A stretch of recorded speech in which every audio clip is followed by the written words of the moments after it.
गच्छति सेवेतं जययोगीन्द्रं कामबाणच्छिदं सदा नौमि न्यायसुधाधिकृज्जयमुनीन् श्रीपादराट्सन्मणीन् व्यासार्यान् विविधागमाप्तिविहरान् श्रीवादिराजानपि वन्दे हंसवरान् रघूत्तमगुरून् वैदग्ध्यवरांनिधीन् श्री सत्यव्रत राघवेन्द्र मुनिपान् सद्बोधसध्यानपान् विद्यायां विबुधाचार्यं वेदज्ञानाब्धिचन्दिरं दुर्मतध्वान्तमर्ताण्डं सत्यध्यानमुनिं भजे सत्याभिघ्नकराब्जोत्थान् पञ्चाशद्वर्षपूजकान् सत्यप्रमोदतीर्थार्यान् नौमि न्यायसुधारतान् शास्त्रेषु पारदर्शिनं शास्त्रज्ञेषु च वत्सलं दीनभक्तोद्धारकरं सत्यात्मानं यतिं भजे पृथ्वीमण्डलमध्यस्थाः पूर्णबोधमतानुगाः वैष्णवाः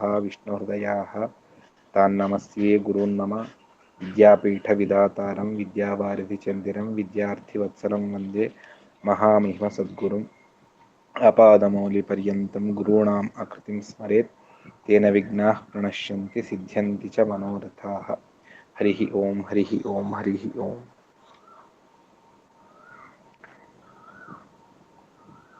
निर्णयः सर्वशास्त्राणां भारतं परिकीर्तितं। నిన్నటి రోజున మహాభారతం లేదు మిగిలిన గ్రంథాలన్నీ కూడాను ఏ విధంగా అయ్యాయి, వాటి పరిస్థితి 5000 సంవత్సరాల తరువాత అవి విక్షిప్త సంగ్రహాత్వాపి అంటే ఎన్నో మాటలు మహాభారతంలో ఉన్నటువంటి దాన్ని తీసివేశారు, ప్రక్షిప్తాన్ని చేశారు. క్వచిత్ గ్రంథాన్ ప్రక్షిపంతి క్వచిదంతరితానపి కుర్యుః క్వచిచ్చ వ్యత్యాసం ప్రమాదాత్ క్వచిదన్యథా. ఈ విధంగా మహాభారతం ఏది మూల గ్రంథమే మనకు స్పష్టంగా లేదు. అటువంటిది ఆచార్యుల వారు అనేక ప్రదేశాల్లో సంచరించి మూల మహాభారతాన్ని ఏది వ్యాసుల వారికి సమ్మతమైనటువంటి పాఠము అన్నదాన్ని సంగ్రహించుకుంటూ వచ్చారు. తర్వాత ఆ భగవంతుడి అనుగ్రహం చేత సర్వశాస్త్రాలను నేను నిర్ణయాన్ని చేస్తాను, అదేవిధంగా మహాభారత అనుసారంగా కూడాను నేను నిర్ణయాన్ని చేస్తాను అని చెప్పేసి ఆచార్యుల వారు చెప్పారు. దాన్ని నిన్నటి రోజున తెలుసుకున్నాం.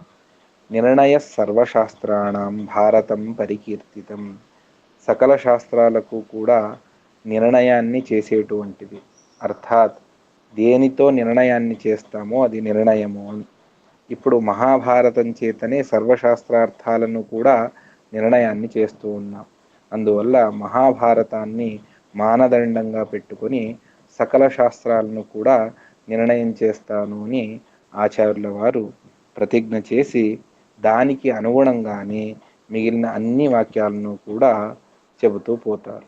అంటే ఇక్కడ మరొక చిన్న ప్రశ్న, దానికి జవాబు తెలుసుకొని ముందుకు వెళదాం.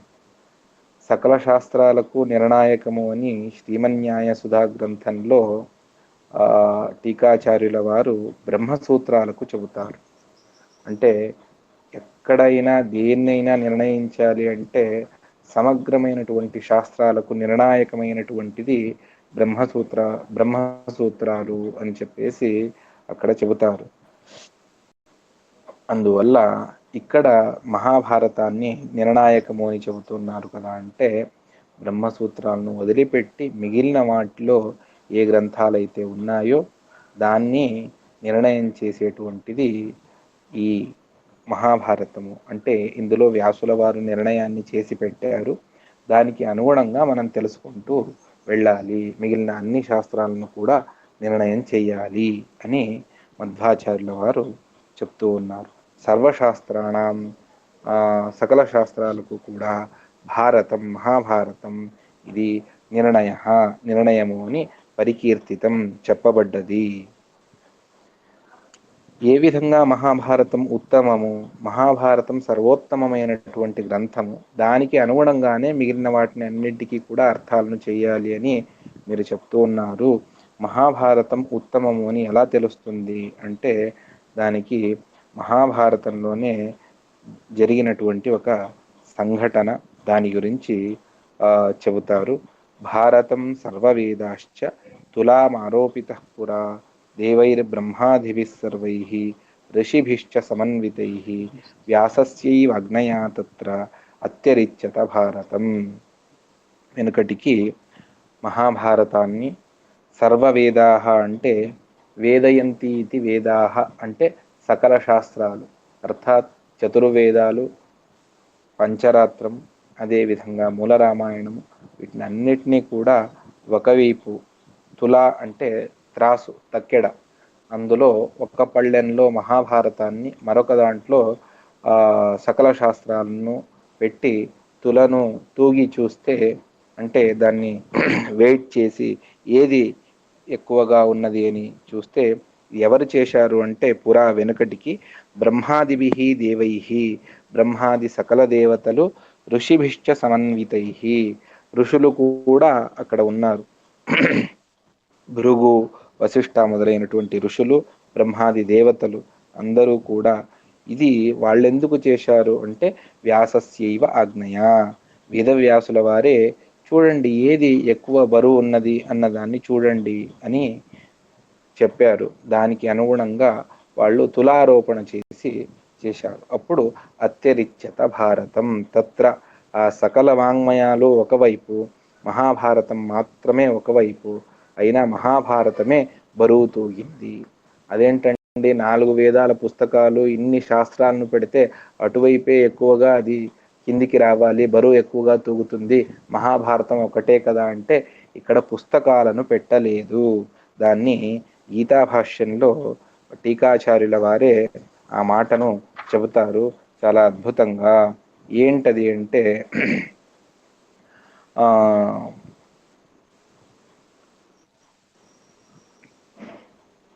ప్రతినిధి రూపేణ ఇక్కడ తులారోపణము అని టీకాచార్యుల వారు గీతాభాష్య ప్రమేయ దీపికలో ఒక మాటను చెబుతారు. అంటే మహాభారతంలో ఉన్నటువంటి సారాన్నంతా కూడా ఒక మణిలో దాని సారాన్నంతా కూడా తెచ్చిపెట్టారు.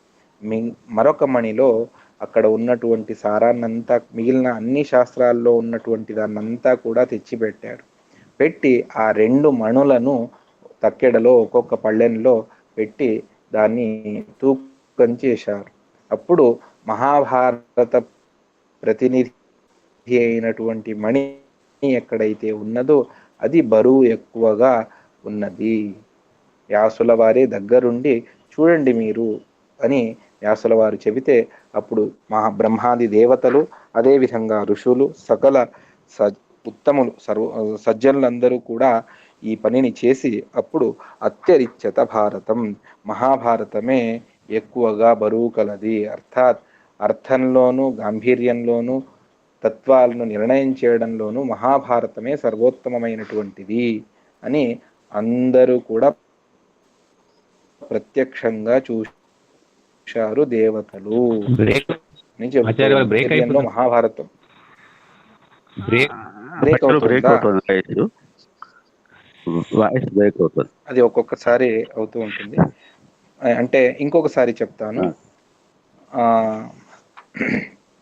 బ్రహ్మాది దేవతలందరూ కూడా కలిసి ఆ మహాభారతం యొక్క సారాన్నంతా కూడా ఒక మణిలో పెట్టారు.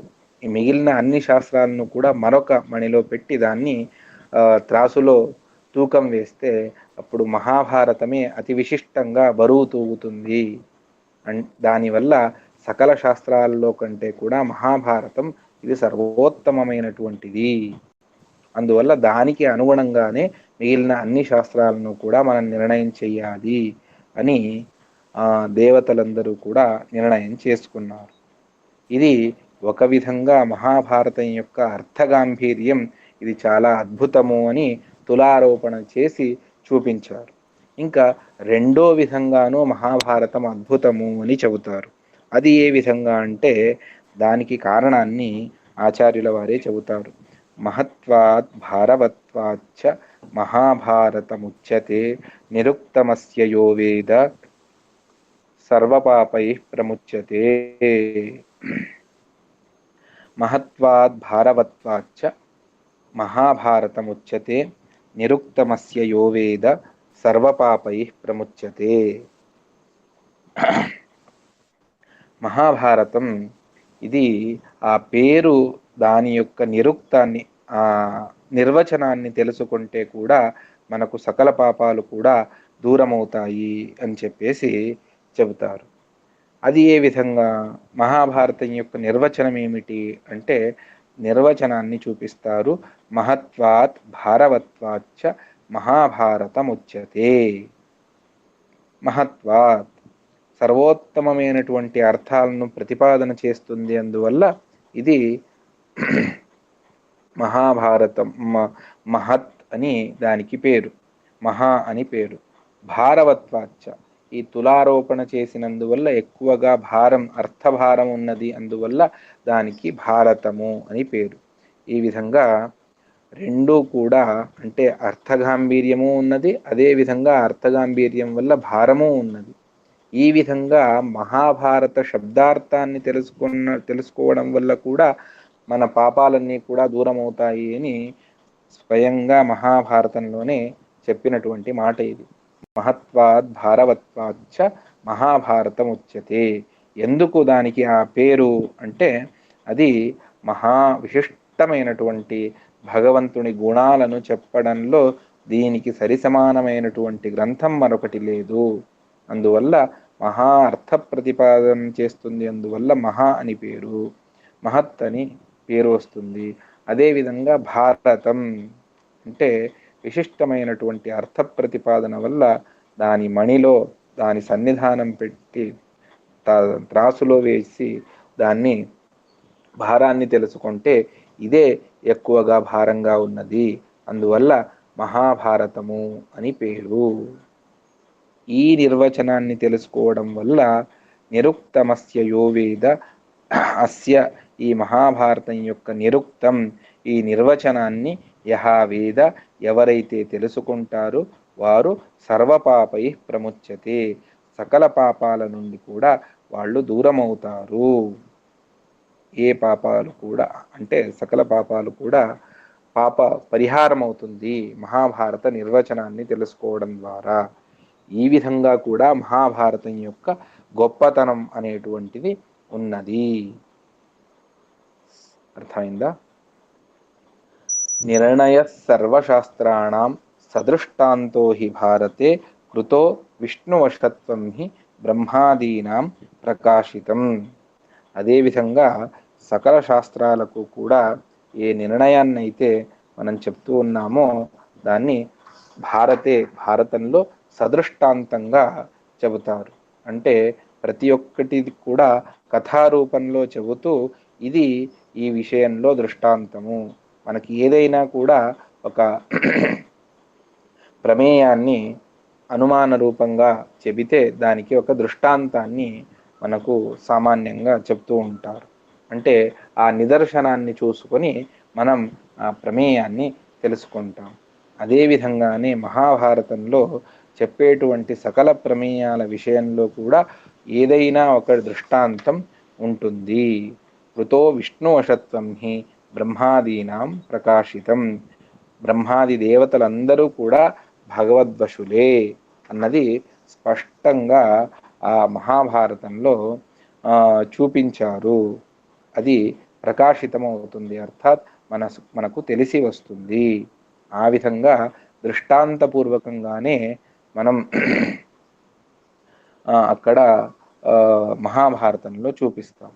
ఏ విధంగా అంటే భగవంతుడి సర్వోత్తమత్వ విషయంలో అందరూ కూడా రాజసూయ యాగంలో బ్రహ్మాది దేవతలు కూడా ఆ రాజసూయ యాగానికి వచ్చారు అన్నటువంటి మాట అది మనకు మహాభారతాన్ని అధ్యయనం చేసేటప్పుడు తెలుస్తుంది.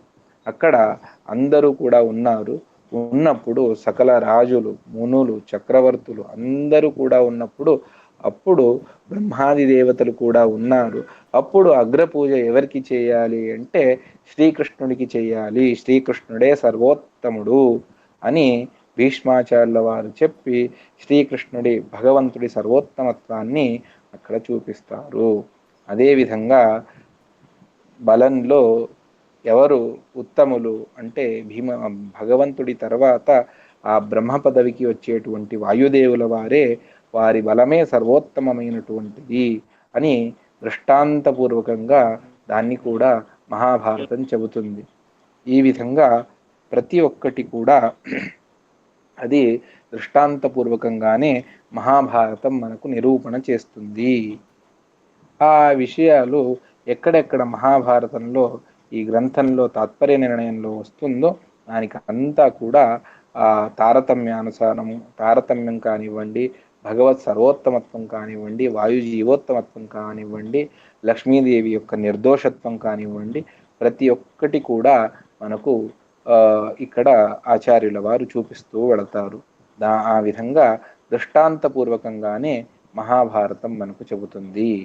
బ్రహ్మాది సకల దేవతలు కూడా భగవదధీనులే, ఎవరు కూడా వ్యతిరిక్తులు కారు. అందరూ భగవంతుడి ఆజ్ఞకు లోబడే పని చేయాలి. భగవంతుడికి విరుద్ధంగా వెళితే దుర్యోధనాదుల పరిస్థితి ఏమైంది అది కూడా మహాభారతం మనకు చెబుతుంది. ఈ విధంగా ప్రతి ఒక్కటి కూడా దృష్టాంతం నిదర్శన పూర్వకంగానే మహాభారతం మనకు చెబుతూ వెళుతుంది.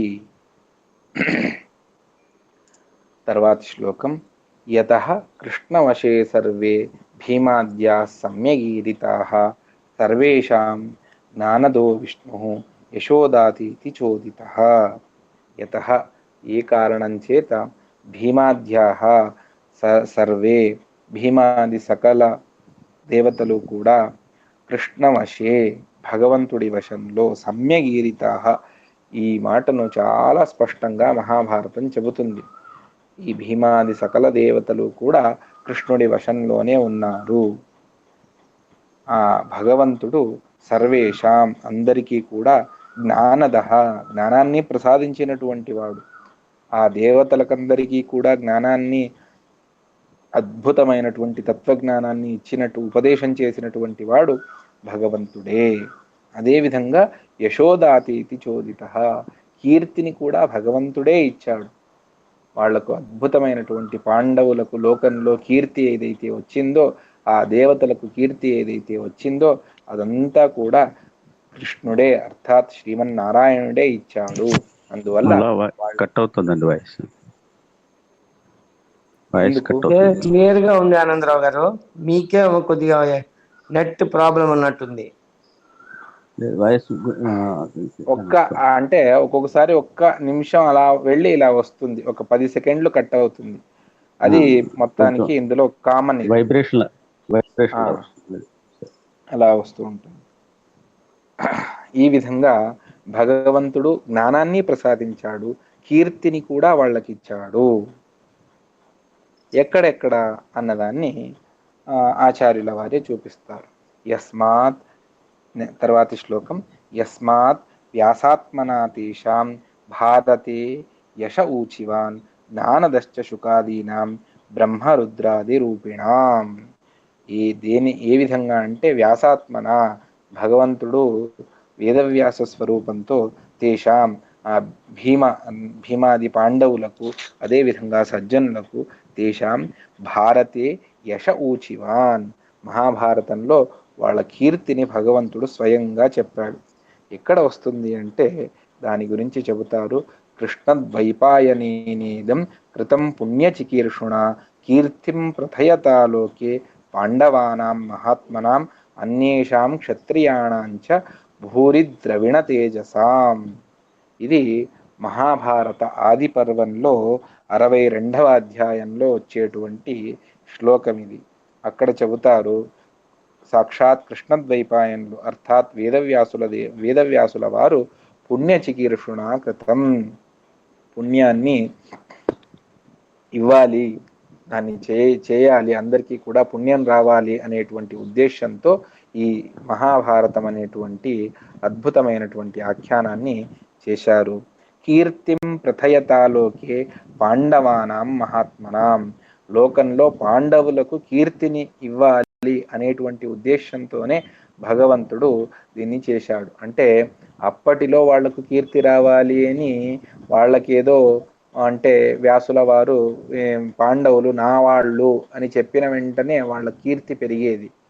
ఆ విధంగా అప్పుడు మాత్రమే కాకుండా దాన్ని గ్రంథస్థం చేసి ఇప్పటి వరకు కూడా పాండవుల కీర్తిని భగవంతుడు లోకంలో అంటే స్పష్టంగా అందరికీ తెలియాలి అనేటువంటి ఉద్దేశంతో మహాభారతం అనేటువంటి ఆఖ్యానాన్ని రచన చేశాడు. దీనివల్ల పాండవుల కీర్తి ఆచంద్రార్కం శాశ్వతంగా ఉంటుంది. ఈ విధంగా కీర్తిని ఇచ్చినటువంటి వాడు భగవంతుడు. అదేవిధంగా అనేక ఉదాహరణలు ఇందులో కూడా మనం చూసుకోవచ్చు. స్వయం భగవంతుడు ఆ కృష్ణుడు అర్జునుడికి సారథ్యాన్ని చేశాడు. సారథ్యాన్ని చేసి వాళ్ళ కీర్తిని, వీళ్ళు నాకు కావలసిన వాళ్ళు, వీళ్ళ కోసం నేను ఏదైనా చేస్తాను అని పాండవులంతటి వారికి కృష్ణుడు సారథ్యాన్ని చేయడం అంటే ఏమిటి? సర్వోత్తముడైనటువంటి భగవంతుడు చేశాడు అంటే పాండవులు ఎంత గొప్పవాళ్ళు అని తెలుసుకోవచ్చు. అదేవిధంగా జరాసంధుడు 18 సార్లు యుద్ధానికై వచ్చాడు. వచ్చినా కూడా నా శిష్యుడైనటువంటి భీమసేనుడి ద్వారానే అతడి సంహారాన్ని చేయిస్తాను తప్ప నేను చెయ్యను అని, అతడికి లోకంలో కీర్తి రావాలి భీమసేనుడికి అని శ్రీకృష్ణుడు అతన్ని సంహరించకుండా వదిలిపెడతాడు జరాసంధుణ్ణి.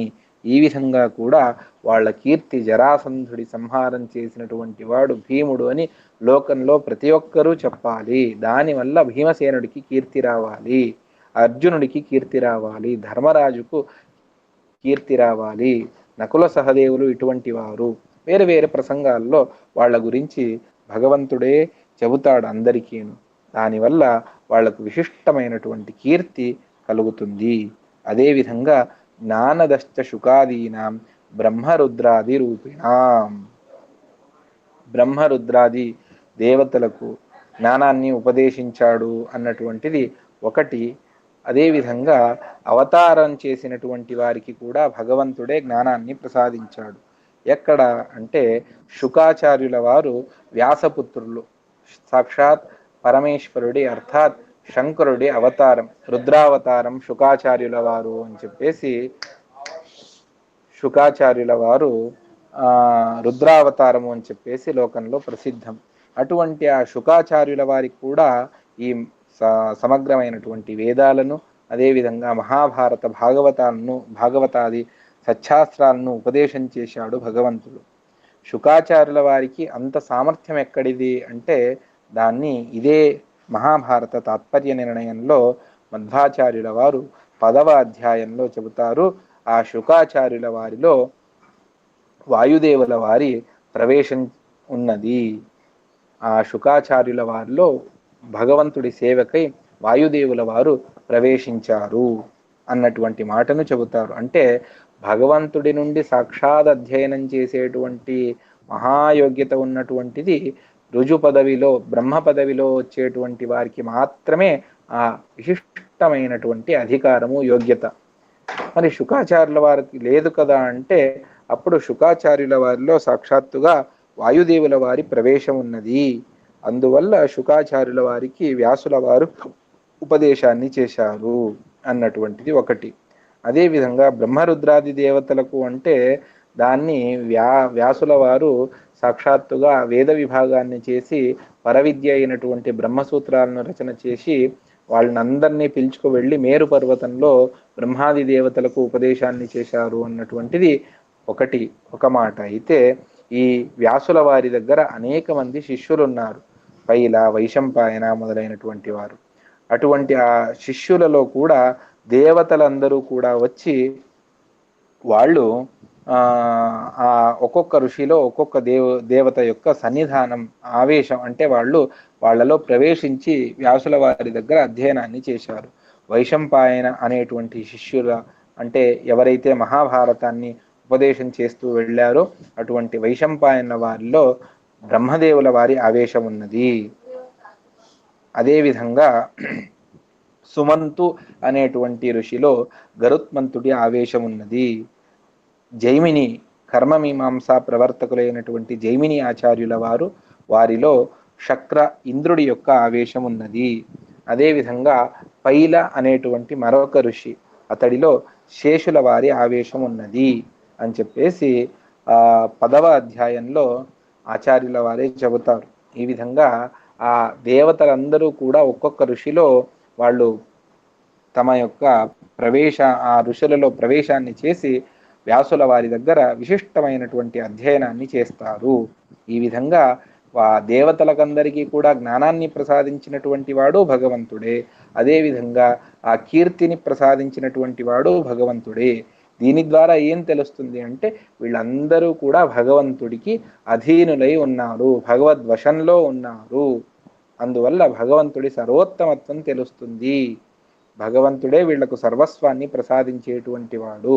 భగవంతుడిని వదిలిపెట్టి వేరే వాళ్లకు ఆ సామర్థ్యం, బ్రహ్మాది దేవతలకు ఉపదేశం చేసేటువంటి సామర్థ్యం వేరే వాళ్లకు లేదు, కేవలం ఆ భగవంతుడికి మాత్రమే.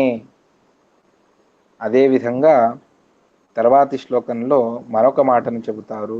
బ్రహ్మాదికశ్చ దేవేభ్యః శేషాద్ రుద్రాదపీరితః ప్రియశ్చ విష్ణోః సర్వేభ్యః ఇతి భీమ నిదర్శనాత్. శేషాత్ రుద్రాదపి, శేషుల వారి కంటే, రుద్రదేవుల వారి కంటే, దేవేభ్యః సకల దేవతల కంటే బ్రహ్మ అధికః, బ్రహ్మదేవుల వారు ఉత్తములు.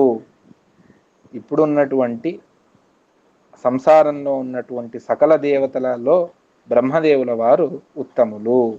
బ్రహ్మదేవుల వారు అంటే బ్రహ్మ సమాన కక్షలో ఉన్నటువంటి వాయుదేవుల వారు కూడా ఆ ఉత్తములు. ఏ విధంగా అంటే శేషరుద్రాది దేవతల కంటే, సకల దేవతల కంటే వాళ్ళు ఉత్తములు.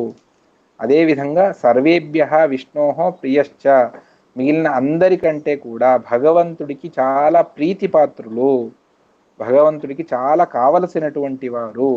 మిగిలిన ఏ దేవతలకు కూడా అంతగా భగవంతుడు మహత్వాన్ని ఇవ్వడు. ఎంతగా బ్రహ్మవాయువులకు భగవంతుడు ఇస్తాడో మిగిలిన వాళ్లకు అంత ఇవ్వడు. దీన్నంతా ఎందుకు చెబుతున్నారు అంటే ఇది భీమ నిదర్శన. దీన్ని భీమసేనుల వారి దృష్టాంతంగా పెట్టుకొని భగవంతుడు చూపిస్తున్నాడు. భీమసేనుల వారు ఎవరు అంటే వాయుదేవుల వారి అవతారం. వాళ్ళు భీమసేనుల వారే తర్వాతి కల్పంలో బ్రహ్మ పదవిలో కూర్చుంటారు, అర్థాత్ రుజుగణస్థులు. అందువల్ల వాళ్లకు భగవంతుడు భీముడు నాకు చాలా కావలసినటువంటి వాడు అని వ్యాసుల వారు చెబుతారు, కృష్ణుడు చెబుతాడు. అందువల్ల భీమసేనుడి మీద ఎంతగా ప్రేమ ఉన్నది కృష్ణుడికి, వ్యాసుల వారికి, అంత బలరాముడి మీద లేదు, అర్జునుడి మీద లేదు, అశ్వత్థామాచార్యుల వారిది ఎవ్వరి మీద అంతగా ప్రేమ లేదు. బలరాముడు ఎవరు అంటే శేషుడే బలరాముడిగా అవతరించాడు. ఆ శంకరుడే మరొక రూపంతో అశ్వత్థామాచార్యులుగా వారిగా వచ్చాడు. అదేవిధంగా అర్జునుడే, దేవేంద్రుడే అర్జునుడిగా వచ్చాడు. వీళ్ళందరికంటే కూడాను భగవంతుడికి భీమసేనుడి మీద ప్రేమ ఎక్కువ. అందువల్ల ఆ భీమసేనుడిని దృష్టాంతంగా నిదర్శనంగా పెట్టుకొని భగవంతుడు బ్రహ్మాది దేవతలకు కూడా ఇదే విధంగానే నేను అనుగ్రహాన్ని చేస్తాను అంటే, భీమసేనుడి మీద ప్రేమ ఎక్కువ అంటే బ్రహ్మదేవుల వారి మీద ప్రేమ ఎక్కువ. మిగిలిన అందరి దేవతల కంటే కూడాను వాళ్ళ మీద విశేషంగా భగవంతుడు అనుగ్రహాన్ని చేస్తాడు అని ఇది దృష్టాంతంగా మనకు కనిపిస్తుంది. ఎక్కడ కనిపించింది అంటే దాన్ని ఆచార్యుల వారే మరొక తర్వాతి శ్లోకంలో చెబుతారు. భూభారహారిణో విష్ణోః ప్రధానాంగం హి మారుతి మాగదాది వదాదేవ దుర్యోధన వదాదపి. ఈ దేవతలందరూ కూడా భూమి మీదకి ఎందుకు వచ్చారు, ఏ కారణం చేత వచ్చారు అంటే భూభారహారిణ, అర్థాత్ భూభారాన్ని హరించి వేయాలి అని భూదేవి గోరూపంలో వెళ్ళి భగవంతుడికి ప్రార్థన చేసింది. అప్పుడు భగవంతుడు భూమి మీద ఉన్నటువంటి దుష్ట రాక్షసులు, అర్థాత్ ఎవరైతే అసురులు వాళ్ళు ఉన్నారో వాళ్ళందరూ కూడా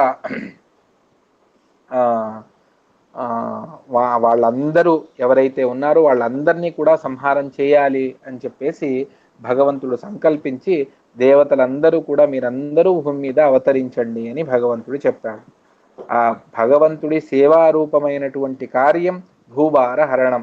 ఇక్కడ ఉన్నటువంటి అందరినీ కూడా సంహారం చేయాలి అన్నటువంటిదే భగవంతుడికి కావలసినటువంటిది. ఇందులో విష్ణోహో భూభారహారిణ, భగవంతుడి సేవారూపమైనటువంటి భూభారాన్ని తగ్గించాలి అనేటువంటి ఈ సేవలో మారుతి ప్రధానాంగం, ఆ మారుతి వాయుదేవుల వారు ప్రధాన సేవకుడు, ప్రధాన సాధనం భగవంతుడికి. వారి ద్వారానే భగవంతుడు చాలా పనులను చేయించాడు. ఇది ఎలా తెలుస్తుంది మీకు అంటే, మాగధాది వదాదేవ దుర్యోధన వదాదపి. మాగధ అర్థాత్ మగధ దేశపు రాజు అయినటువంటి జరాసంధుడి సంహారాన్ని భీమసేనుని ద్వారానే చేయిస్తాడు భగవంతుడు. దుర్యోధన వదాదపి, దుర్యోధనుడి సంహారం కూడా ఆ భీమసేనుడి ద్వారానే చేయిస్తాడు. దీనివల్ల ఇది ఈ విశిష్టమైనటువంటి ప్రధానాంగం, ప్రధాన సేవకత్వం అనేటువంటిది ఆ భీమసేనుడికి. అందువల్లనే అతడి మీద భగవంతుడికి అంత ప్రేమ. ఇది జరాసంధ వధ సందర్భంలో చాలా విస్తారంగా ఆచార్యుల వారు చెబుతారు. అతడు శైవాగ్రణి, శివ సర్వోత్తమత్వాన్ని చెప్పేటువంటి వ్యక్తి జరాసంధ. అదేవిధంగా విష్ణు సర్వోత్తమత్వాన్ని ప్రతిపాదించేటువంటి వారు భీమసేనుల వారు. భీమసేనుల వారు యుద్ధాన్ని చేస్తారు అని ఇంతే మనకు తెలుసు. కానీ ఎప్పుడెప్పుడైతే భీమసేనుల వారు యుద్ధాన్ని చేశారో అక్కడ 2 యుద్ధాలను చేసేవారు అని ఆచార్యుల వారు చెబుతారు. ఇది మహాభారతంలో కూడా మనకు తెలిసి వస్తుంది. ఏమి అంటే, మొదట వాగ్యుద్ధం, విష్ణు సర్వోత్తమత్వాన్ని వాదం చేసి వేదాలు, ఇతిహాస పురాణాలు అన్నిటినీ కూడా పెట్టుకొని సమర్థవంతంగా వాదం చేసి విష్ణు సర్వోత్తముడు అని ప్రధానంగా వాగ్యుద్ధం చర్చ చేసి విష్ణు సర్వోత్తమత్వాన్ని స్థాపన చేసి తరువాత శక్తితో అర్థాత్ యుద్ధాన్ని చేసేవాళ్ళు. బాహుయుద్ధమో గదాయుద్ధమో తర్వాత చేసేవాళ్ళు.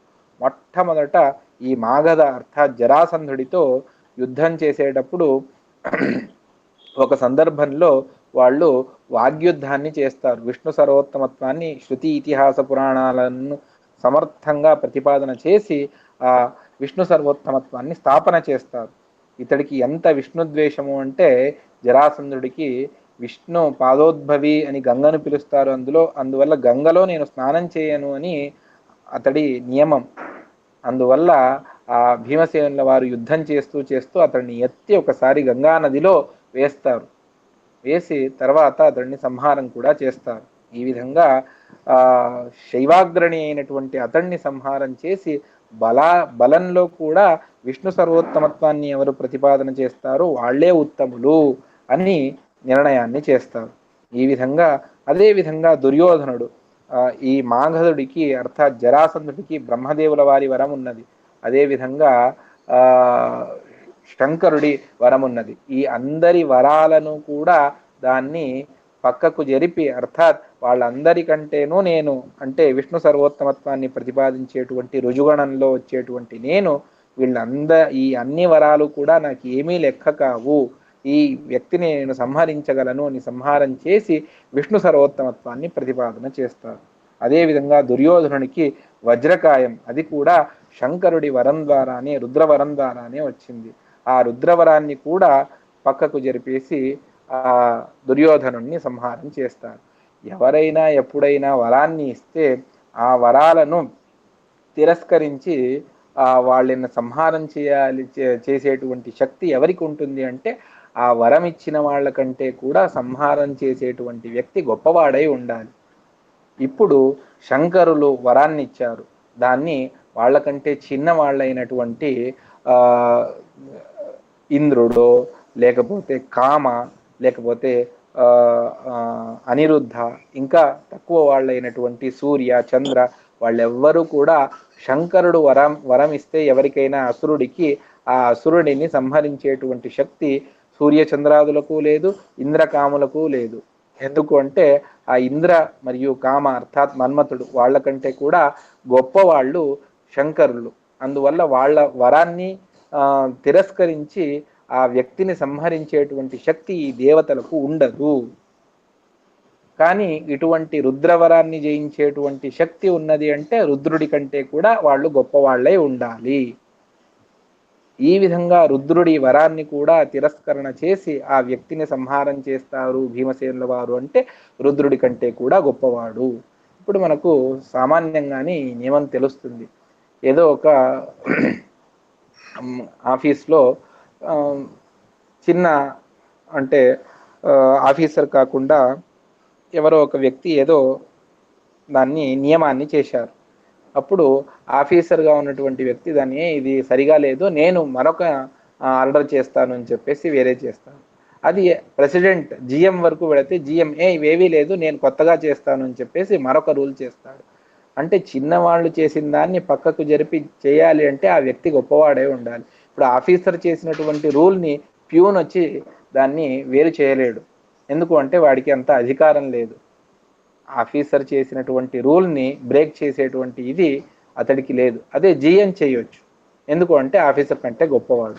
అదేవిధంగా ఇక్కడ కూడా దేవతా తారతమ్యంలో రుద్రుల వారు ఇచ్చినటువంటి వరాలన్నింటినీ కూడా భీమసేనుల వారు దాన్నంతా కూడా నిరాకరణ చేసి ఆ వ్యక్తిని సంహారం చేస్తారు అంటే ఆ రుద్రుడి కంటే కూడా గొప్పవాడు.